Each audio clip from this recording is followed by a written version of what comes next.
In June this year, Cabinet approved principles of the Climate Change Bill. The principles are intended to guide public consultations on the bill. Upon this backdrop, the Parliamentary Forum for Climate Change, in partnership with Code Aid, organized a dialogue meeting to update members on the Climate Change Bill development process. During the meeting, a number of issues were highlighted, ranging from sensitization, advocacy, and consultation at grassroots level. In his opening remarks, the chairperson of the Parliamentary Forum for Climate Change, Lawrence B. Kasonga, called for need to address the challenge of security, industrialization, among others. The question of the economy is very, very important to us, and under the economy, 4 things are very, very important. One is the issue of industrialization. We need to industrialize, we need to promote entrepreneurship, but for us, in order to industrialize, we need adequate source of power. We need adequate electricity. And even to generate that electricity, we need supportive environment. Of course, the issue of transport is very important. We also need to build resilience in transport. Because of climate change, some roads are cut off, and yet our economy has grow-based. People want to access market. If the roads are cut, if the bridges are washed away, that is still a challenge to us. So we need to also address these collective issues of transport, industrialization, but also important, we need to address the issue of cost. Several development partners underscored the need to have the climate change bill passed into law. We are very happy to support this process, the climate change bill development process, because this is for us an opportunity to bring local level practice with policy discussions. UNDP shall remain willing to support the government of Uganda to pursue its goals.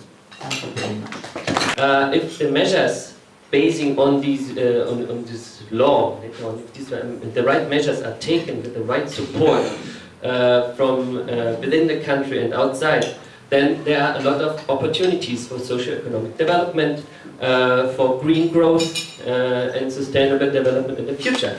To put in place a law that will govern and regulate climate change in Uganda, to create a clear and durable institutional framework, and will allow the country to really manage and adapt to climate change in a correct way over a long period of time.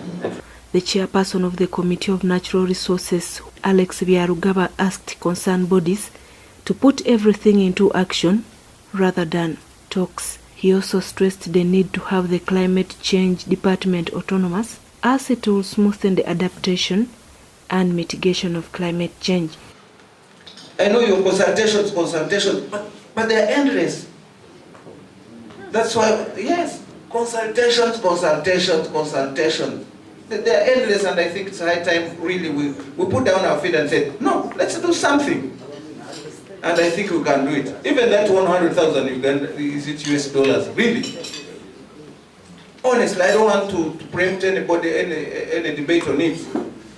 Thank you very much for it. But I want to see something come out of that money, really. So, Climate Change Department, kindly.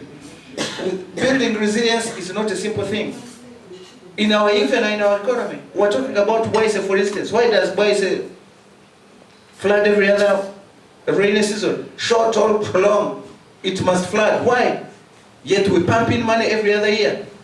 What about to Natete? What about to this other side on Entebbe Road? Why? Simply because we don't know how to do it. So I think the sooner really we put in place a law to guide our actions on mitigation, adaptation, on mainstreaming, on externalization of climate change. We want actually a directorate, not a department. But all this must come through the law. Some members of the forum also recommended that the forum be given autonomy, either by making it a directorate or a ministry. whereas some members recommended autonomy of the forum. Others proposed integration of climate change into the education curriculum. Technology is part of the solution to climate change. And this will go a long way to factor in the food security, the water security. Without technology, we are going to be running around a circle.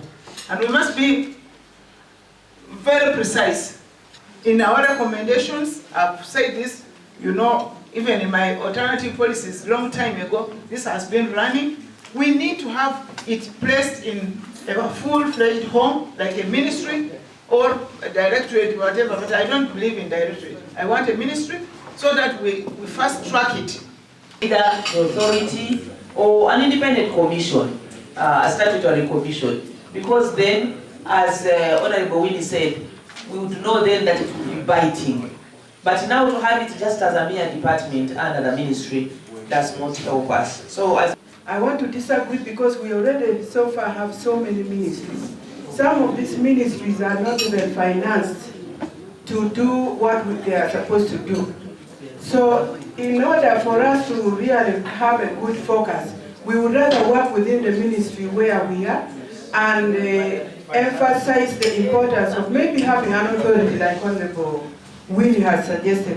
To do well, to have climate change integrated into the curriculum, so that these children at formative age begin to learn about the adverse effects of climate change, internalize them, and grow when they are aware of the dangers and how to mitigate and adapt. Thank you. All these are efforts geared towards addressing environmental threats arising from human activities that are responsible for climate change. It's worth noting that in 2015, 196 parties to the UN Framework Convention adopted the Paris Agreement as a binding framework to tackling climate change. This is a universal legal framework that strengthens global response to climate change.